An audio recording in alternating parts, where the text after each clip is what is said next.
నేనైతే ఈరోజు మీకు ఈవినింగ్ టైం తినే చాట్ రెసిపీ అయితే మీతో షేర్ చేసుకోవాలనుకుంటున్నాను. రీసెంట్గా మా హస్బెండ్ అండ్ మా పిల్లలు కూడా అడిగారనమాట చాట్ చేయి ఇంట్లో అని. సో నేను ఇంట్లో చేస్తూ మీకు కూడా రెసిపీ అనేది షేర్ చేసుకోవాలనుకుంటున్నాను.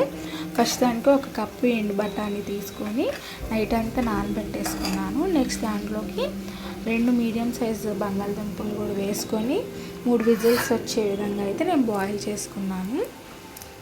ఇలా బాయిల్ అయిపోయిన తర్వాత నెక్స్ట్ పాన్ తీసుకొని ఆయిల్ హీట్ అయిన తర్వాత ఉల్లిపాయ ముక్కలు కూడా వేసుకొని వేగిన తర్వాత అల్లం వెల్లుల్లి పేస్ట్ కూడా వేసుకొని ఇది కూడా ఫ్రై అయిన తర్వాత టమాటా ముక్కలు అయితే యాడ్ చేసుకోవాలి. టమాటా ముక్కలు మగ్గిపోయిన తర్వాత దానిలోకి ఉప్పు, చాట్ మసాలా, పసుపు, గరం మసాలా, కొంచెం బ్లాక్ సాల్ట్ అనేది నేనైతే యాడ్ చేసుకుంటాను. నెక్స్ట్ దీంట్లో ధనియాలు, జీలకర్ర, ఎండుమిరపకాయలు 3 పౌడర్ చేసుకొని యాడ్ చేసుకున్నాను. కొత్తిమీర, పుదీనా, అలానే ముందుగా బాయిల్ చేసి పెట్టుకున్న పచ్చి బఠానీ, అదే ఎండు బఠానీ, బంగాళదుంపలు కూడా వేసేసుకొని ఒకసారి కలిపేసుకొని వాటర్ అనేది పోసుకోవాలి. మీ దగ్గర ఉంటే కసూరి మేతి కూడా కొంచెం వేసుకోవచ్చు.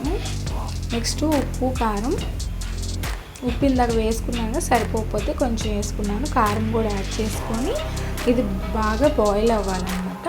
మీరు చిక్కగా కావాలంటే చిక్కగా, లేదంటే కొంచెం గట్టిగా కావాలంటే గట్టిగా అయితే చేసుకోవచ్చు. నేను ఇక్కడ సెమీగా అయితే చేసేసుకున్నాను. ఇలా బాయిల్ అయిన తర్వాత ఒక 2-3 నిమిషాలు ఉంచేసి స్టవ్ అయితే ఆఫ్ చేసేసుకుంటే వేడి వేడి చాట్ అయితే రెడీ. దీన్ని మనం కొంచెం ఉల్లిపాయలు, కార్న్ఫ్లేక్స్, సేవ్ ఉంటుంది కదా, సేవ్ కూడా వేసుకొని కొత్తిమీర, పుదీనా, మీకు ఇష్టమైతే కొన్ని టమాటా ముక్కలు కూడా వేసేసుకొని కొత్తిమీర పుదీనాతో గార్నిష్ చేసుకొని కొంచెం నిమ్మకాయ పెట్టుకొని తింటే ఈ చల్లని ఈవినింగ్స్ పర్ఫెక్ట్ స్నాక్ ఐటమ్ అయితే రెడీ అండి. మీకు కనుక ఈ వీడియో నచ్చితే ప్లీజ్ లైక్ చేసి, షేర్ చేసి, సబ్స్క్రైబ్ చేసుకోండి. అలానే మీరు కానీ నా రెసిపీ అయితే ట్రై చేస్తే ప్లీజ్ ఒక కామెంట్లో అయితే చెప్పేసేయండి ఎలా ఉంది, ఎట్లా వచ్చింది అని. Thank you for watching.